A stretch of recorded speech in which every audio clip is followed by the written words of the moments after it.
Secara mitosnya, TPPA akan digelar sebagai Free Trade Agreement, pasaran bebas. Tetapi kami melihat TPPA merangkumi lebih kurang 30 bab perjanjian dalam perundingan. Tetapi hanya 6 bab yang melibatkan perdagangan. Yang 23-24 bab yang lain melibatkan regulation yang mengatakan kamu boleh buat ini, kamu boleh buat ini. You can do this, you cannot do that. Melalui perolehan kerajaan, you cannot do this, you cannot do that. So kita melihat TPPA sebagai satu alat daripada Amerika dan negara besar seperti Jepun untuk mengikat negara-negara kecil seperti Malaysia untuk memegang jari untuk memberitahu kamu boleh buat ini, kamu tidak boleh buat ini. Contohnya apa yang tidak boleh dibuat? Contoh yang paling mudah, government procurement, JLC kan. Dan ini melibatkan Petronas juga. Jadi semua kontrak yang bid out perlu mengikut syarat-syarat dan perlu terbuka kepada semua 13 negara ni. Kita dijanjikan manis yang kita boleh pergi ke 12 negara yang lain untuk masuk. Tapi persoalannya dengan pasaran yang terbuka yang lebih besar itu yang diregulatekan oleh TPPA, adakah kita yang mendapat untung atau kita yang mendapat bahana mereka masuk dan mengambil semua kekayaan di Malaysia? Itu persoalannya. Tapi bukan orang kata pasaran bebas akan menggalakkan kecekapan dan juga mengurangkan kos. Ya, persoalan itu begini Malaysia merupakan negara yang sedang membangun dan persoalan kita ialah kita punya ekonomi foundation, kita punya asas ekonomi sendiri tidak kukuh. Dalam keadaan itu, saya merasakan persoalan paling penting ialah sama ada kamu bantah pasaran terbuka ataupun kamu tidak membantah pasaran terbuka itu. Tapi persoalan paling penting, Malaysia tidak bersedia masuk dalam sebuah pasukan 12 buah negara giant dan kamu meletakkan Malaysia begitu. Minggu lepas saya ditemu ramah oleh wartawan daripada Jepun, Asahi Shimbun, saudara Suru, dia punya editor di sini. Temu ramah sebelum saya, dia pergi berjumpa dan temu ramah Perdana Menteri, dan Perdana Menteri menyebut dengan jelas bahawa negara tidak punya banyak pilihan, negara mengakui negara pada dalam keadaan foundation ekonomi yang lemah. Untuk itu negara perlu dibenarkan bersaing dengan 12 buah negara. Yang saya lihat analogi ini merupakan analogi yang kurang cerdik. Pasukan bola sepak Malaysia lemah, patutnya kita perbaiki kelemahan pasukan bola sepak Malaysia, bukan mencampakkan pasukan bola sepak Malaysia dalam Piala Eropah. Kita akan jadi belasahan apabila bawa dalam kumpulan giant, dan ini kerisauan kami yang paling utama. Tapi umumnya bukan itu juga desakan selama ini di kalangan NGO ataupun parti pembangkang yang misalnya dalam procurement misalnya kan kita mintakan ketelusan, kita mintakan competitive bidding. Jika saya boleh tambah yang tadi, kita tak tolak free trade. Yang kita tolak TPPA. Kerana TPPA seperti saya cakap tadi, 23 chapter tu regulated. Kita tak tolak AEC, ASEAN Economic Community, yang akan dimaterai di 2020 kan. Dan kita lihat TPPA akan mengganggu AEC. Apa bezanya dan peringkat ASEAN dengan peringkat Langkau Pasifik? Bezanya AEC tu melibatkan negara-negara di ASEAN dan ia lebih kepada sebagai sebuah komuniti untuk bekerjasama. Beza dengan TPPA, dia ada 6 chapter trade, tapi yang lain itu akan regulate banyak day-to-day activity di Malaysia, di operation di Malaysia. Tadi satu contoh soal masalah procurement, perolehan ataupun kontrak lah dalam bahasa yang mudah kan. Apa lagi benda yang akan menghalang ataupun melemahkan Malaysia dalam isu lain seperti investment chapter. Dia ada ISDS di mana syarikat-syarikat asing akan diberi hak untuk membawa Malaysia dibawa ke tribunal antarabangsa, 2 hakim dari luar, 1 hakim daripada tempatan. Masalah dengan ISDS ni ialah kerana apa-apa dia ada clause free and equitable. So maksudnya jika katakan contoh Philip Morris masuk Malaysia tahun 2010 tanda tangan, kemudian 2012 kita nak impose dekat Kotak Okok kena ada anti smoking campaign. Dia kata saya masuk dulu tak ada perjanjian ni, tak ada syarat ni, jadi dia boleh ada hak untuk saman Malaysia kerana menukar peraturan yang waktu ketika mereka masuk Malaysia tiada.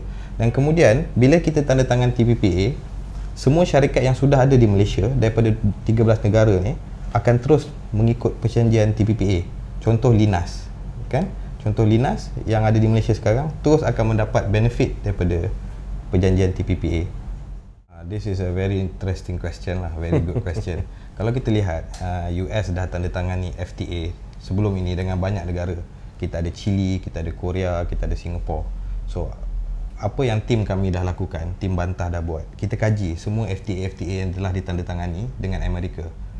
Yang kami dapati, perbezaan antara satu perjanjian dengan satu perjanjian yang lain kurang daripada 5%. Maksudnya, Amerika tidak akan berganjak dengan template yang mereka dah sediakan. Dia ada satu template dia bagi, dan untuk mereka berganjak daripada position mereka sangat susah. Jadi maksudnya kita akan gambarkan apa yang berada dalam TPPA akan menggunakan template-template FTA yang telah ditandatangani sebelum ini dan akan menjadi upgrade kepada perjanjian-perjanjian seperti WTO. Yang sebagai contoh, dalam WTO kita ada sign TRIP. So dia akan, dalam TPPA dia ada TRIP plus. Maknanya contoh patent copyright untuk memprotect syarikat-syarikat pharmaceutical, untuk menambahkan hak patenting. Jadi kita nak keluar ubat-ubat generik akan ambil masa yang lebih panjang. Jadi rakyat akan suffer daripada kos peningkatan perubatan yang mahal. Sebagai contoh, ubat-ubat HIV yang berharga sampai 8,000 satu kitaran kan. Bila keluar generik, harga akan turun. Tetapi dengan tanda tangannya TPPA, hak-hak patenting akan dipanjangkan, menyebabkan harga ubat akan menjadi mahal. Kita lihat mungkin mereka mengharapkan dengan menandatangani TPPA kita akan mendapat trade FDI yang lebih. Tetapi banyak studi yang dilakukan oleh United Nations sendiri mengatakan setelah menandatangani FTA, tiada bukti empirikal yang menunjukkan kualiti FDI naik di negara-negara yang tandatangani FTA. Malah trade defisit yang naik.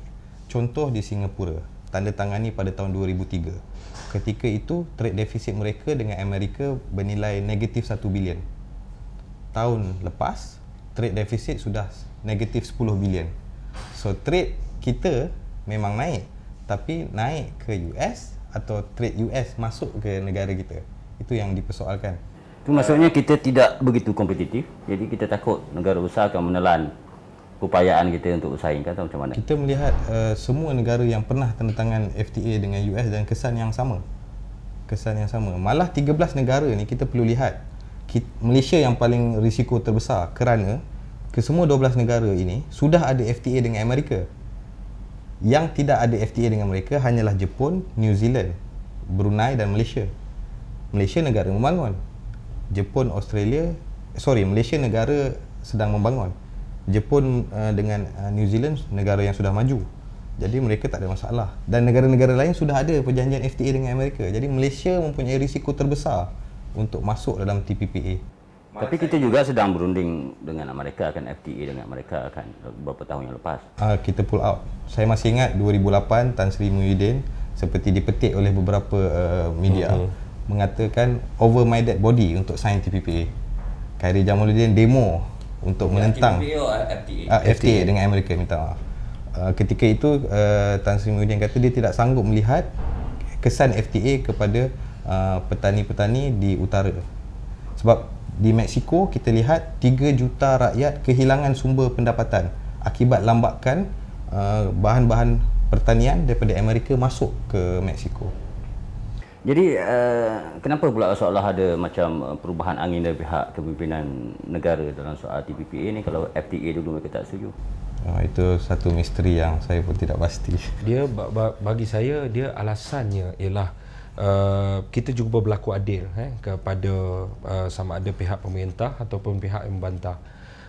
Malaysia mengalami masalah khususnya pengurangan penyusutan FDI yang agak ketara. Jadi segala bentuk formula cuba dipergunakan oleh pemerintah untuk menaikkan angka-angka, bermain dengan angka-angka FDI dan sebagainya, investment trade supaya lebih tinggi. Tapi masalah kami ialah, persoalan dia ialah sebagai rakyat, pertama sekali apa yang kamu bincangkan itu merupakan satu kerahsiaan 4 tahun selepas tu baru kami tahu. Itu yang pertama. Yang kedua ialah kita melihat seperti mana saudara Anas sebut tadi, Amerika tidak pernah berganjak dengan template. Malah satu perjanjian ke satu perjanjian, penguasaan Amerika itu semakin improve, semakin meningkat. Kegusaran kita yang paling nyata ialah mereka boleh datang dengan 1001 benda. In term of transparency, integrity akan improve.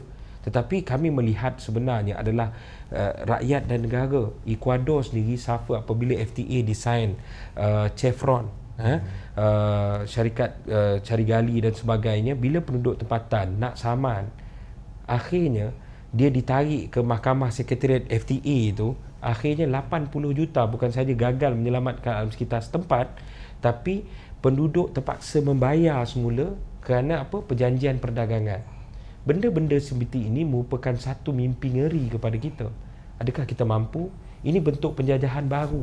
Bagi kami ialah kami tidak punya pilihan banyak selain daripada masuk dan aktif menentang. Kerana bagi kami ini penjajahan yang tidak datang dengan tentera. Ini penjajahan ekonomi yang lebih teruk, yang akhirnya bila kita tersedar, kita dah tak ada apa. Ini satu perkara soalan yang penting. Saya ingin tegaskan di sini. Kami telah berjumpa dengan KSU MITI sebanyak 2-3 kali. Kami telah berjumpa dengan Menteri MITI, Datuk Mustafa, dalam beberapa perjumpaan. Dan terakhir pada 16 Ogos, kami telah dijanjikan dengan 3 perkara yang masih belum ditunaikan. Pertama, satu structured engagement, penglibatan dengan Bangtah. Kami masih belum dipanggil untuk apa-apa, tapi kami tahu structured engagement ni telah bermula dengan mereka yang pro TPPA dan telah bermula dengan mereka yang bagi kami tidak betul-betul faham TPPA. Jadi cuma satu proses yang kita panggil just to rubber stamp, just to make sure, just to endorse, just to make sure dah berjumpa dengan stakeholder yang terlibat. Itu pertama, janji pertama. Janji kedua, kami dijanjikan untuk diberikan terms of reference untuk cost benefit analysis untuk TPPA. Kemudian janji ketiga, kami dijanjikan akan dilibatkan, Bantah akan dilibatkan sebagai ahli jawatankuasa dalam penyediaan cost benefit analysis. 3 janji ini masih belum ditunaikan dan Bantah sangat berharap engagement ini masih diteruskan. Kerana Bantah bukan hanya membantah, tapi kami menawarkan penyelesaian dan solution untuk TPPA.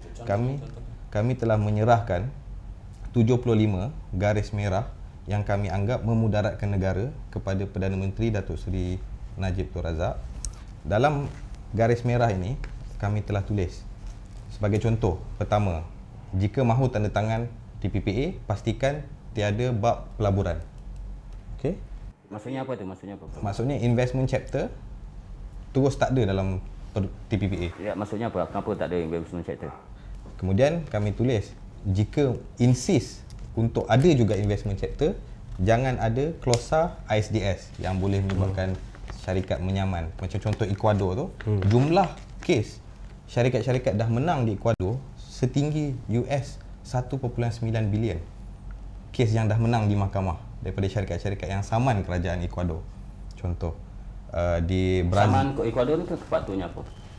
Banyak kes yang melibatkan toksik alam sekitar. Dia apabila dia boleh diterjemahkan sebagai ancaman kepada pelaburan itu. Dia terlalu besar, tetapi kegusaran kita ialah banyak keputusan Mahkamah Sekretariat tersebut meletakkan kepada pelabur. Sangat kepada kepentingan pelabur maksudnya mahkamah tu.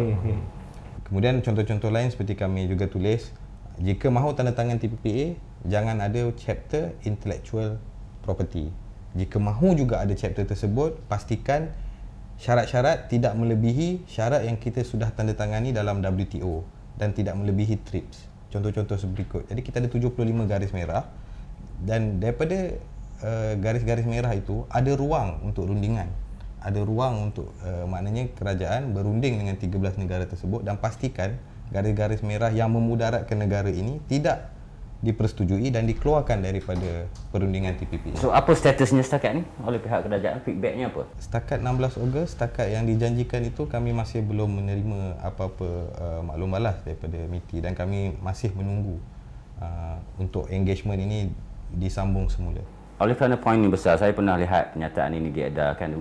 Bagaimana umum boleh mendapatkan maklumat tentang kita ada laman Facebook di www.facebook.com/bantahtppa. Kita ada Twitter account @bantahtppa dan kita juga ada mailing list Google Group tppa-malaysia@googlegroups.com.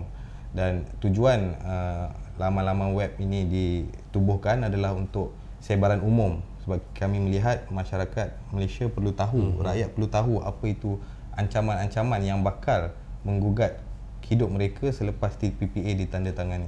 Selain daripada itu, kita sedang memperturunkan ratusan ribu risalah dalam bentuk bercetak kepada rakyat di bawah melalui pasar malam, masjid, pusat-pusat ibadat dan sebagainya.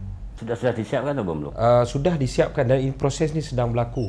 Dan Cik Gubat telah jelajah satu Malaysia sepanjang 2 minggu kebelakangan ini dan paling ramai di Bacok Bacok 3,000 hadirin datang mendengar ceramah TPPA dalam program jelajah TPPA. Sebab cabaran kita yang paling utama apabila kita turun ke bawah, bila kita melontarkan TPPA, orang tak tahu apa. Okey, pertama sekali ialah benda ini cuba di-reducekan mood himpunan itu oleh beberapa pihak dengan menyatakan bahawa tak payah demo-demo sebab Obama bukan datang nak tanda tangan TPPA dan sebagainya. Okey. Kena faham persoalan ini. Ini bukan isu dia tak tanda tangan di Kuala Lumpur, dia boleh tanda tangan di Bali atau dia boleh tanda tangan di Brunei. Tak salah saya jadual Barack Obama di rantau ini ialah di Brunei dan juga di Bali sempena APEC.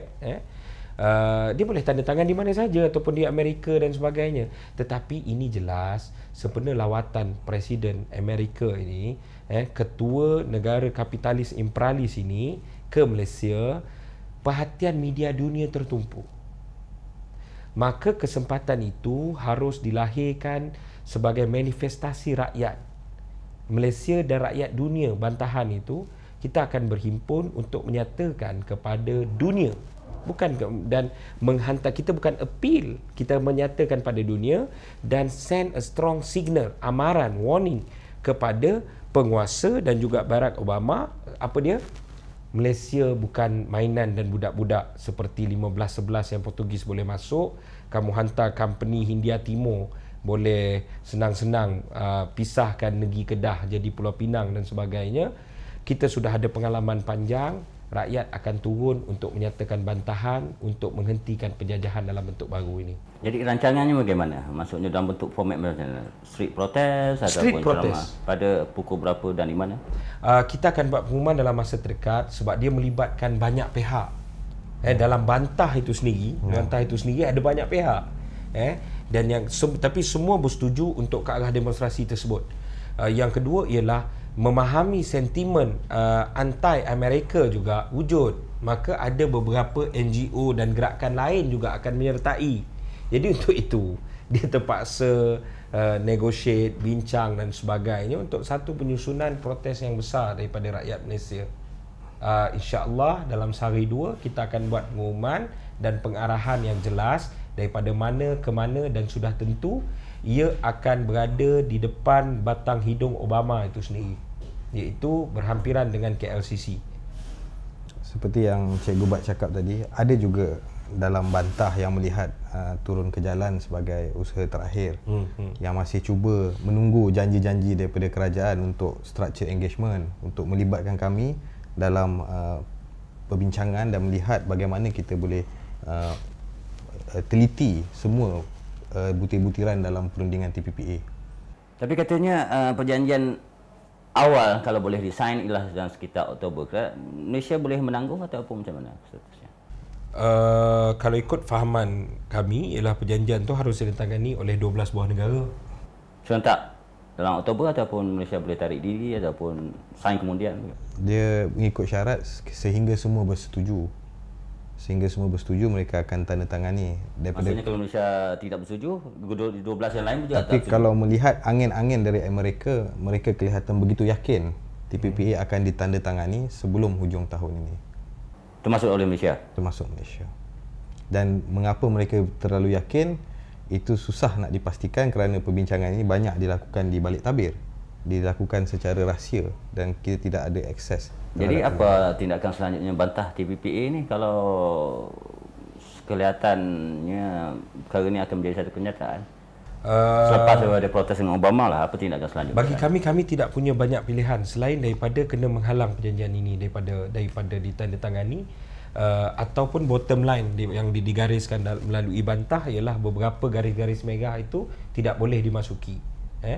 Untuk itu kami daripada SMM tidak pernah berhenti semenjak daripada kami tersedar apa sebenarnya, dan ini juga ada benda yang agak tricky. Kita yakin bahawa ada pihak juga dalam kabinet, ada pihak juga dalam kerajaan yang mula sedar mengenai perkara ini, tetapi mereka juga memerlukan protes rakyat untuk membantu supaya kita keluar. Sebab kita kena ingat Thailand pernah menolak. Pernah berada pada ketika pintu rundingan, dan tak salah saya selepas daripada rampasan, dan akhirnya kononnya ada perlembagaan, dan menggunakan alasan bagaimana kami nak tanda tangan sedang ribuan jutaan rakyat sedang berada di luar untuk protes. Bagi saya ialah khususnya ini bukan isu politik, ini isu negara. Tolong untuk turun bersama, menunjukkan kekuatan, bantu juga sahabat-sahabat dalam kabinet yang sedang mencari jalan keluar daripada rundingan tersebut. Ya, tapi pihak establishment dan kerajaan kelihatan tidak serius ataupun tidak jelas mahu pembincangan ini diperluaskan, itu masalahnya. Jadi ini a bit underreported lah kalau dalam segi media pun, dan tidak di-highlightkan kecuali isu-isu dilihat isu NGO dan isu pembangkang dan isu media alternatif. Jadi ini bagaimana boleh membantu masalah yang paling besar kerana TPPA ini terlalu teknikal dan susah untuk dicernakan maklumat-maklumat dalam TPPA ini untuk mudah difahami oleh rakyat umum. Jadi kerana itu kami telah bersungguh-sungguh mencuba untuk membuat sebaran umum, cuba untuk menerangkan semudah yang mungkin isu-isu TPPA ini kepada rakyat. Dan kami lihat dengan tekanan yang kuat daripada semua pihak tanpa parti akan menyebabkan menteri-menteri dalam kabinet terkesan dengan usaha-usaha yang kolektif daripada semua penjuru dan lapisan masyarakat.